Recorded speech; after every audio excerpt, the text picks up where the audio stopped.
Bapa di surga, kami mau bersyukur kepada-Mu Tuhan, karena Engkau memberi kesempatan kepada kami kembali untuk boleh merenungkan sebagian daripada firman-Mu. Kami rindu Tuhan Engkau hadir, Engkau penuhi hati kami dengan Roh-Mu yang kudus, agar kami boleh mengerti kehendak Tuhan di dalam firman-Mu untuk kami boleh lakukan di dalam kehidupan kami. Semua yang hadir Tuhan, yang sudah menyediakan hati, biarlah Engkau penuhi dengan Roh-Mu, agar firman-Mu hari ini boleh memberkati kami semua. Terima kasih Tuhan, di dalam Yesus Kristus kami berdoa. Amin. Shalom. Jemaat yang saya kasihi di dalam Yesus Kristus, kita bersyukur kepada Tuhan karena pada sore hari ini kita tetap diberi kesempatan untuk merenungkan sebagian daripada firman Tuhan. Firman Tuhan yang akan kita renungkan sesuai dengan Almanak Gereja GMI terdapat di dalam Markus pasal 9 ayat ke-38 hingga ayat ke-50. Kitab Markus pasal 9 ayat ke-38 hingga ayat ke-50. Bila sudah mendapatkan, mari kita baca bersaut-sautan. Kita mulai. Kata Yohanes kepada Yesus, "Guru, kami lihat seorang yang bukan pengikut kita mengusir setan demi nama-Mu. Lalu kami cegah orang itu karena ia bukan pengikut kita." Tetapi kata Yesus, "Jangan kamu cegah dia, sebab tidak seorang pun yang melakukan dosa sebelumnya dapat selesai dalam hukuman." Barang siapa tidak melawan kita, ia ada di pihak kita. Aku katakan dalam sesungguhnya siapa memilih mencampur air, oleh karena kamu adalah pengikut Kristus, ia tidak akan kehilangan imannya. Barang siapa menyesatkan salah satu dari anak-anak kecil yang percaya ini, lebih baik baginya jika sebuah batu kilangan dikaitkan pada lehernya, lalu ia dibuang ke dalam laut. Dan jika kalian menyesatkan kaum maka lebih baik engkau masuk ke dalam hidup dengan tangan tubuh daripada dengan tutup kedua tanganmu dibuang ke dalam neraka, ke dalam api yang tak terpadamkan. Di tempat itu ulatnya tidak akan mati dan apinya tidak akan padam. Dan jika kakimu menyesatkan engkau, maka lebih baik engkau masuk ke dalam hidup dengan timpang daripada dengan tutup kedua kaki dicampakkan ke dalam neraka. Di tempat itu ulatnya tidak akan mati dan apinya tidak akan padam. Dan jika menyesatkan engkau menghilang, karena lebih baik engkau masuk ke dalam kerajaan Allah dengan bermata satu daripada dengan bermata dua dicampakkan ke dalam neraka.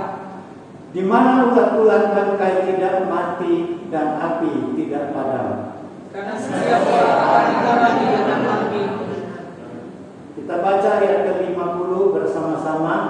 Garam memang baik, tetapi jika garam menjadi hambar, dengan apa kamu menghasilkannya? Hendaklah kamu selalu mempunyai garam dalam dirimu dan selalu hidup berdamai yang seorang dengan yang lain. Demikian pembacaan firman Tuhan. Jemaat yang saya kasihi di dalam Yesus Kristus, saya memberi tema hari ini adalah salah satu kata Yesus kepada murid-muridnya, yaitu jangan kamu cegah dia. Saudara sekalian, kata Yesus ini adalah respon terhadap laporan daripada murid-murid yang diwakili, yang dikepalai oleh Yohanes.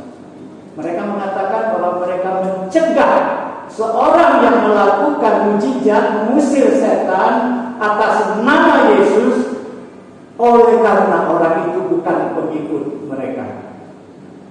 Nah, saudara sekalian, Yesus merespon laporan ini dengan suatu teguran yang cukup keras. Kenapa saya katakan teguran yang keras? Karena kalau kita melihat kalimat jangan kamu cegah dia, itu pakai tanda seru. Saudara sekalian, kalau tanda seru di bahasa Indonesia itu biasanya kata perintah, kata marah, kata bentak, dan sebagainya. Jadi saudara sekalian, Yesus mengatakan jangan kamu cegah dia, karena tidak seorang pun yang telah melakukan mujizat atas namaku seketika itu juga dia bisa mengumpat aku. Oleh sebab itu, barang siapa yang tidak melawan kita, kata Yesus, dia ada di pihak kita. Nah, saudara sekalian, perkataan Yesus ingin mengatakan bahwa sekalipun orang itu bukan pengikut kita, sekalipun orang itu bukan pengikut aku seperti kamu, tapi dia belum tentu jadi lawan kita. Dia bisa jadi di pihak kita. Nah, kalau ini artinya, maka bagaimana di dalam Matius ketika Yesus mengatakan kepada orang banyak, Matius pasal 12 ayat 30. Di sana Yesus mengatakan, siapa tidak bersama aku, ia melawan aku. Kita perhatikan ya, Yesus katakan, siapa yang tidak bersama aku, dia melawan aku. Dan siapa tidak mengumpulkan bersama aku, dia mencerai-beraikan. Di dalam bahasa sehari-hari, terjemahannya lebih jelas lagi. Di situ dikatakan, orang yang tidak memihak aku, kata Yesus, sesungguhnya dia menentang aku.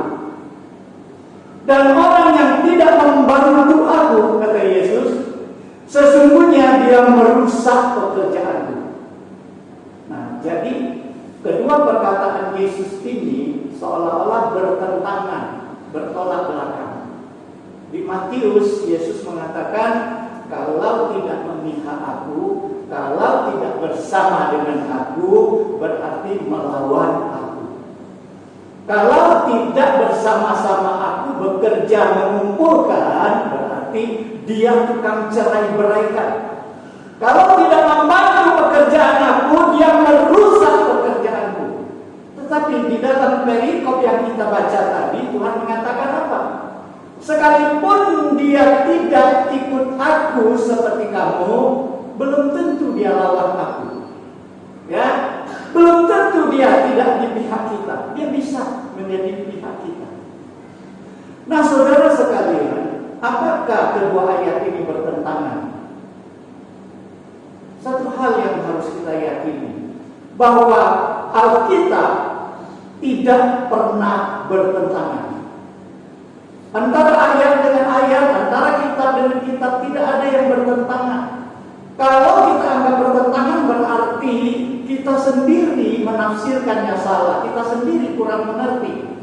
Oleh sebab itu, kedua ayat ini, bila kita merenungkan lebih dalam lagi, maka kita akan mendapatkan bahwa kedua ayat ini bukan saja tidak bertolak belakang, tetapi saling mendukung dan mempunyai artinya tersendiri. Nah, saudara sekalian, di dalam Matius, kita katakan di dalam Matius, kenapa Yesus katakan kalau orang tidak memihak aku berarti menentang aku? Kalau orang tidak bersama aku berarti dia melawan aku. Kenapa? Karena pada saat itu Yesus berkata kepada orang-orang Farisi dan pemimpin-pemimpin agama yang mereka sudah melihat Yesus mengusir setan pada seorang yang buta dan bisu. Ketika mereka mendengar banyak orang mengatakan dia ini pasti anak Daud. Bagi orang Yahudi, kalau anak Daud itu artinya Mesias, penyelamat, penebus. Nah, mereka sebenarnya sudah tahu bahwa Yesus mengusir setan itu dengan kuasa Allah. Tetapi mereka dengan sengaja memfitnah. Mereka mengatakan bahwa dia mengusir setan dengan penghulu setan, Beelzebul. Nah, saudara sekalian, kepada orang-orang Farisi inilah Yesus mengatakan, barang siapa tidak bersama aku, dia melawan aku. Barang siapa tidak memihak aku, berarti dia menentang aku. Barang siapa tidak membantu aku dalam pekerjaan, berarti dia merusak pekerjaanku. Nah, saudara sekalian, Yesus ingin mengatakan di dalam Matius bahwa tidak ada jalan netral terhadap Yesus. Tidak ada jalan netral. Kalau tidak memihak Yesus, berarti memihak dunia, yaitu lambangnya iblis. Kalau tidak memihak kepada hidup yang kekal, berarti memihak kepada kebinasaan. Saya ingat di sekolah minggu ada lagu yang sampai sekarang saya masih ingat.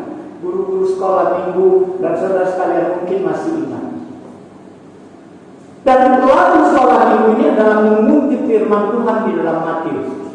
Di dalam dunia ada dua jalan, lebar dan sempit. Yang mana yang kau pilih? Yang lebar itu mati, artinya akhirnya menuju kebinasaan. Yang sempit adalah menuju kehidupan kekal. Nah, saudara sekalian, Yesus mau katakan di dalam dunia ini untuk keselamatan hanya disediakan dua jalan. Jalan yang lebar menuju kebinasaan, jalan yang sempit menuju surga, menuju kehidupan yang kekal. Tidak ada jalan tengah. Nggak ada jalan yang setengah surga, setengah neraka, nggak ada. Ya, jadi terhadap Yesus tidak ada istilah netral. Nggak, aku nggak bantu juga nggak melawan, nggak. Ya, kalau kita tidak memihak Yesus, berarti kita melawan Yesus. Ini di dalam konsep iman kita terhadap Yesus, terhadap Juru Selamat, terhadap hidup yang kekal. Memang ada pepatah mengatakan bahwa banyak jalan menuju Roma. Memang ya, Roma itu, kota Roma itu dari segala penjuru dunia bisa menuju Roma melalui jalan-jalan tersendiri. Tetapi jalan untuk menuju surga hanya satu, melalui Yesus. Itu sebabnya Yesus katakan, aku adalah jalan, kebenaran, dan hidup. Tidak ada seorang pun bisa datang kepada Bapa kalau tidak melalui aku.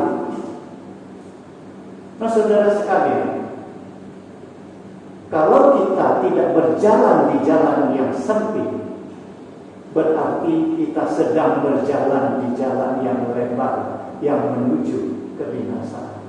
Nah, ini yang harus kita perhatikan, bahwa ini yang mau Yesus katakan di dalam Matius tadi, bahwa tidak ada istilah netral. Kita harus menentukan pilihan, ya.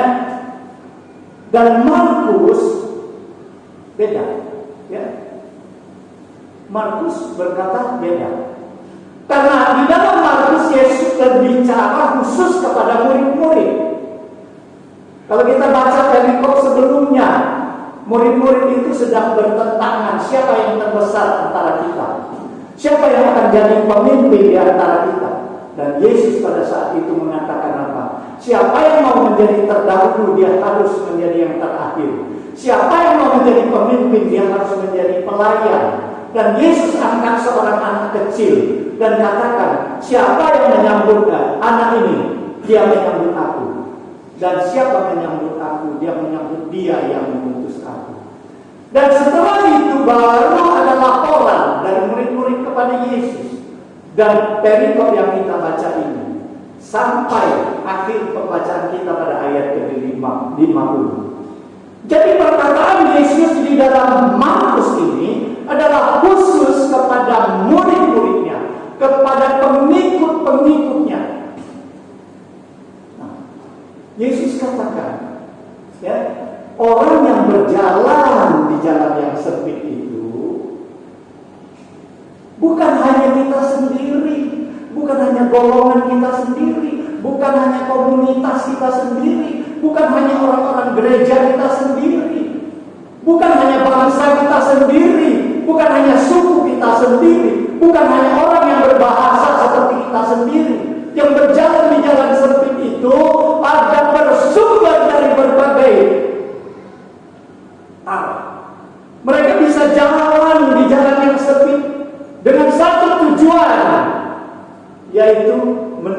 surga dengan satu tujuan, yaitu beriman kepada Yesus, memberitakan kebenaran Yesus, mengembangkan dan mendirikan kerajaan Allah di bumi ini, kemudian melakukan segala pekerjaan demi nama Yesus dan memuliakan nama Yesus. Nah, itu syaratnya. Oleh sebab itu Yesus katakan apa? Ya, bahwa jangan kamu cegah dia, karena kalau dia mengadakan mujizat atas namaku, tidak mungkin dia mengumpat aku. Nah, saudara sekalian, kita tahu bahwa murid Yesus bukan hanya 12 itu, ya. Yesus pernah mengutus 70 murid. Ketika Yesus diangkat ke surga, kita mengatakan 500 orang menyaksikan dia naik. Saya yakin 500 orang itu adalah murid-murid Yesus, karena Yesus berikan perintah kepada mereka, pergilah, jadikan segala bangsa muridku. Jadi saudara sekalian, tidak terlepas kemungkinan orang yang mengusir setan di dalam nama Yesus itu adalah orang yang biasa, yang rindu pengajaran Yesus, yang kemana Yesus pergi dia ikut. Dia ikut, dia dengar, dia ikut, dia dengar, dia percaya. Akhirnya dia mau melakukan seperti apa yang Yesus lakukan. Nah, saudara sekalian, tidak terlepas kemungkinan orang yang demikian kenapa harus dicegah? Dia hanya tidak termasuk, tidak terpilih di dalam ke-12 murid Yesus, tetapi di dalam statusnya di mata Tuhan, dia adalah pengikut Tuhan. Mungkin juga ada penafsir yang menafsirkan bahwa orang itu adalah salah satu dari bekas murid Yohanes Pembaptis. Karena setelah Yohanes Pembaptis meninggal, muridnya terpecah. Ada sebagian mengikut Yesus, mungkin ada sebagian kembali ke pekerjaannya masing-masing. Dan tidak mustahil ada murid Yohanes yang mengikuti Yesus terus kemana Yesus pergi, tetapi dia tidak terpilih di dalam 12 murid Yesus. Nah, saudara sekalian, dari sini Yesus mau mengajarkan bahwa kalau dia tidak melawan kita, berarti dia di pihak kita. Kalau dia di pihak kita, kenapa dia harus dicegah? Inilah ajaran Yesus kepada kita. Kalau kita sama-sama seiman, kenapa kita harus saling sikut-sikutan? Kalau gereja sama-sama memuliakan Yesus, kenapa gereja selalu saling bermusuhan, saling menjelek-jelekkan?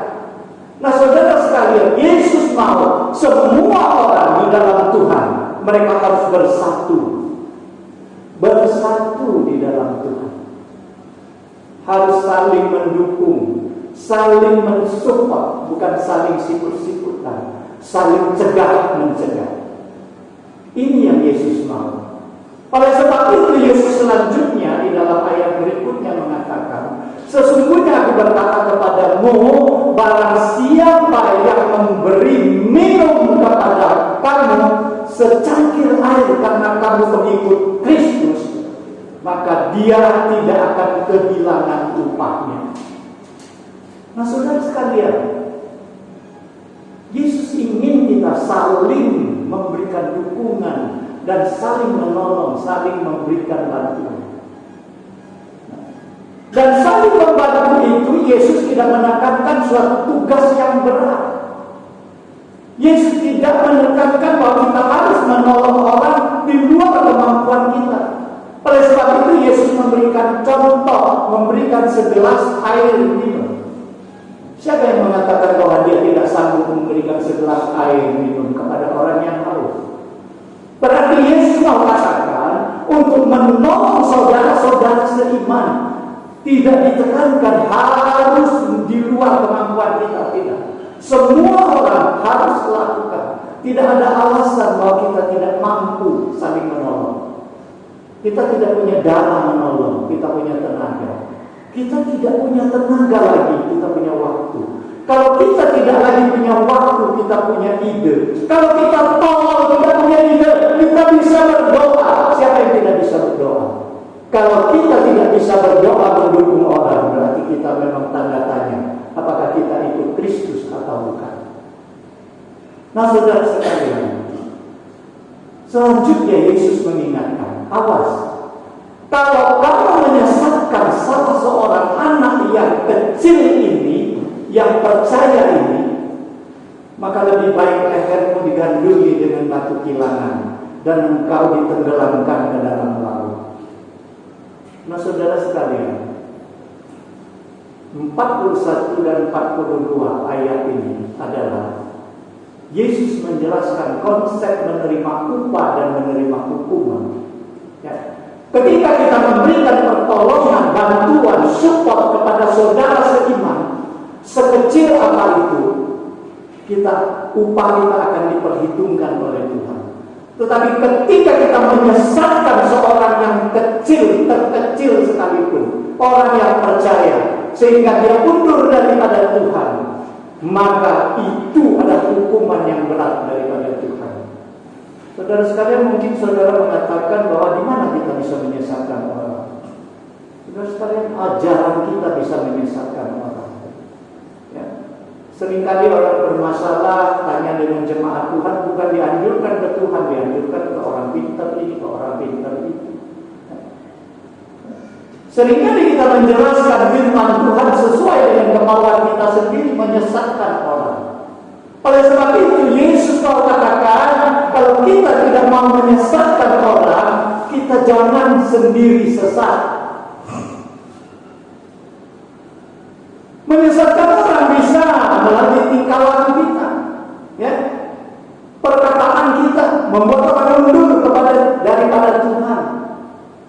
Kita sering mendengar, ya, orang-orang kalau kita tanya kenapa nggak ke gereja lagi, kenapa sudah lama mundur dari gereja, maaf ya, amin kalau ada orang itu di situ.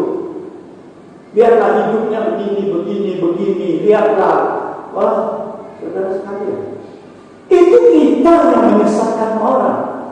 Nah, kita ada hitungan Tuhan, ada hukuman yang Tuhan sediakan nanti untuk kita.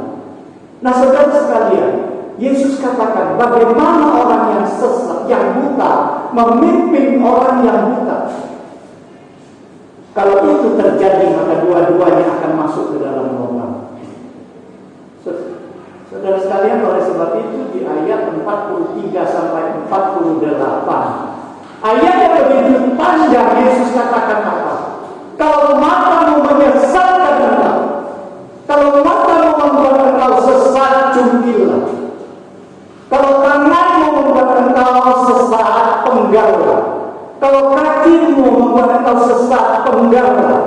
Daripada engkau masuk neraka dengan tubuh yang lengkap, lebih baik engkau masuk ke surga dengan tubuh yang cacat. Nah, saudara sekalian, Tuhan tidak mengajar kita untuk memutilasi diri kita, tidak.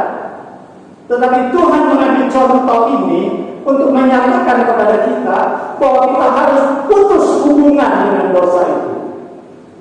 Seperti dicungkil, seperti dipenggal, supaya putus, terpisah dengan dosa itu. Dan Tuhan mau menyatakan itu kita harus bayar harga. Jadi tidak heran bahwa Paulus mengatakan bahwa dulu yang aku senangi sekarang karena Kristus aku tinggalkan. Ya. Tidak heran kalau Paulus mengatakan bahwa tanggalkanlah semua beban dosa yang sering, yang begitu merintangi perjalanan kita untuk mengikut Tuhan. Ya. Demi pengenalan akan Tuhan, demi menerima berkat Tuhan, Paulus rela meninggalkan segala beban dosa itu. Nah, saudara sekalian, lalu di ayat ke-49 sampai ayat ke-50,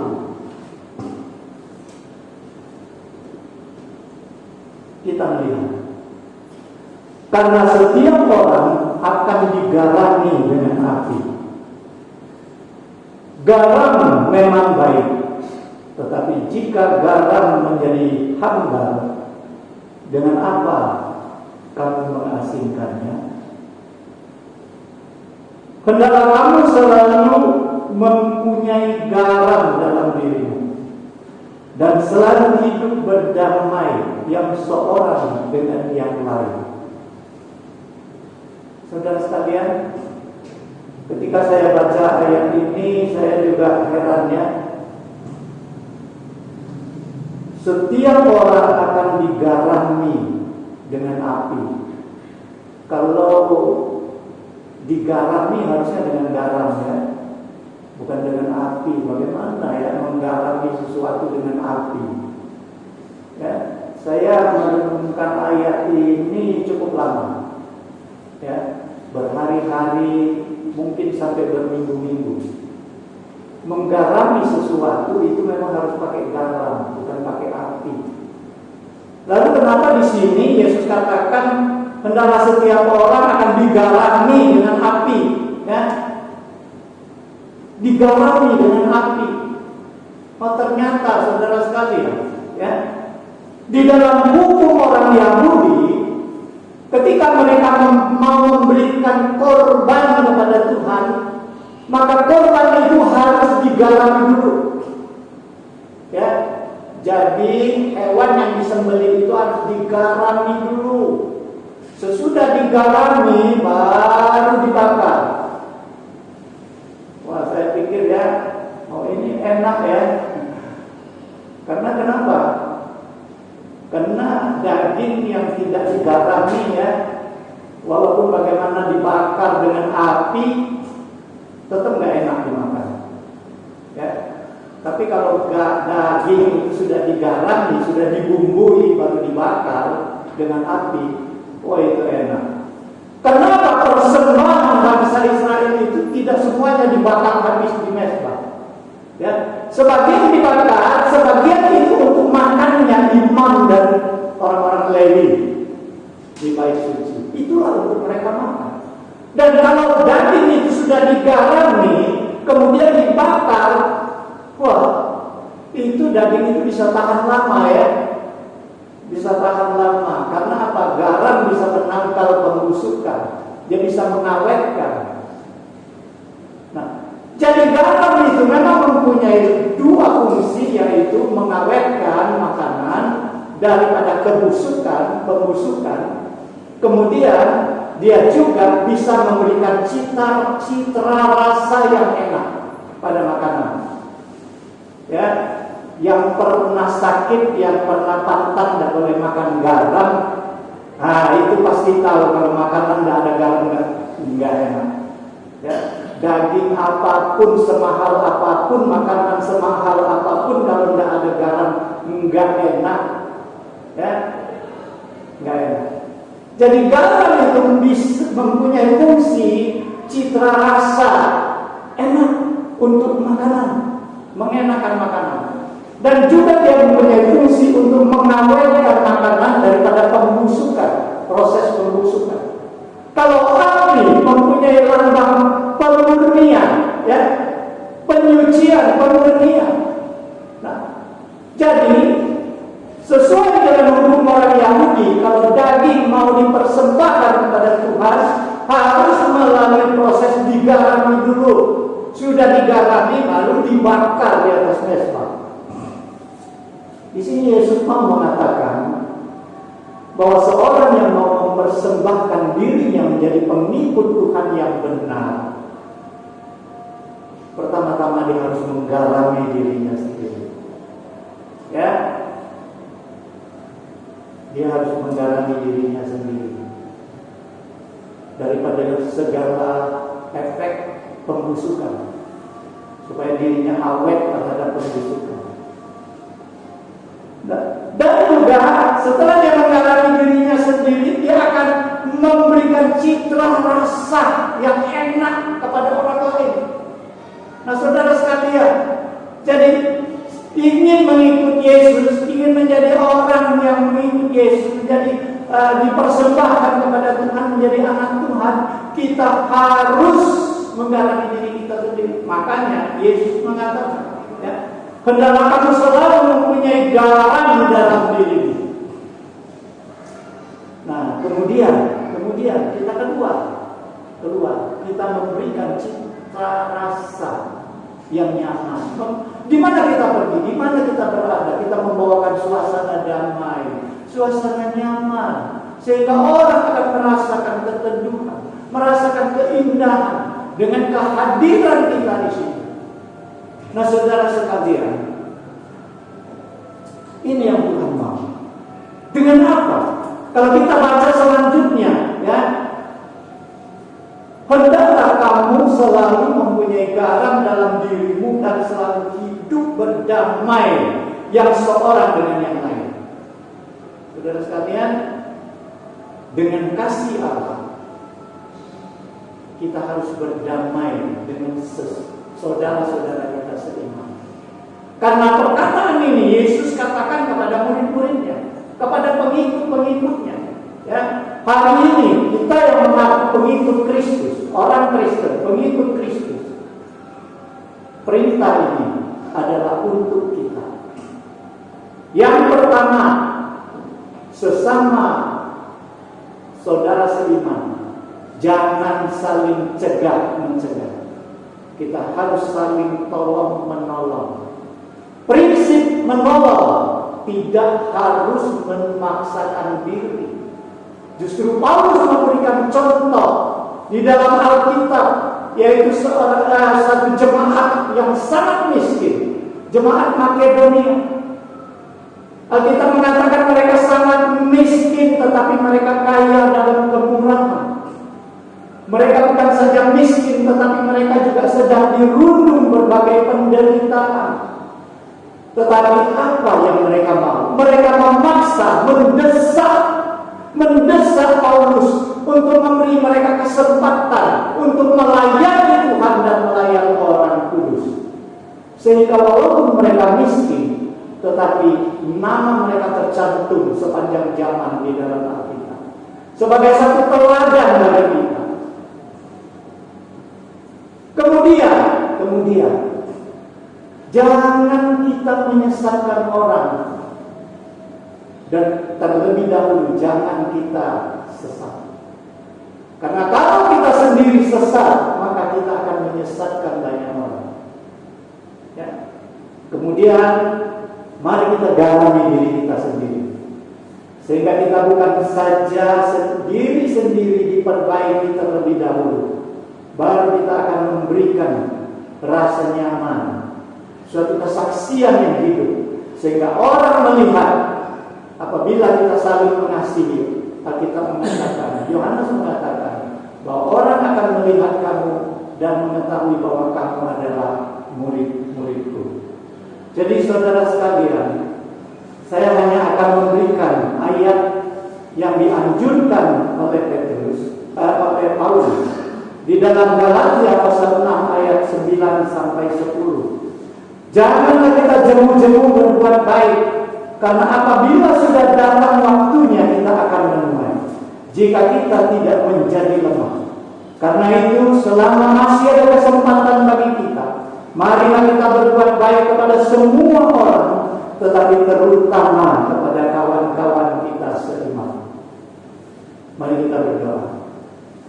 Bapa di surga, kami mau bersyukur kepada-Mu Tuhan untuk firman-Mu yang singkat ini. Kami mohon biarlah Roh tetap bekerja sekalipun firman Tuhan sudah berhenti, agar kami tahu bahwa apa yang Kau kehendaki kepada kami untuk kami lakukan, terutama kepada saudara-saudara seiman, sehingga kami tidak saling sikut menyikut, saling cegah-mencegah, tetapi kami justru saling support, saling membantu, saling mendukung,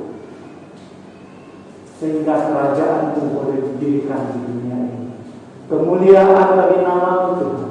Dan kami mohon pertolongan bahwa kami lemah dan Tuhan kuat, sehingga kami butuh pertolongan Tuhan untuk boleh melakukan firman-Mu ini. Di dalam Yesus Kristus kami berdoa. Amin.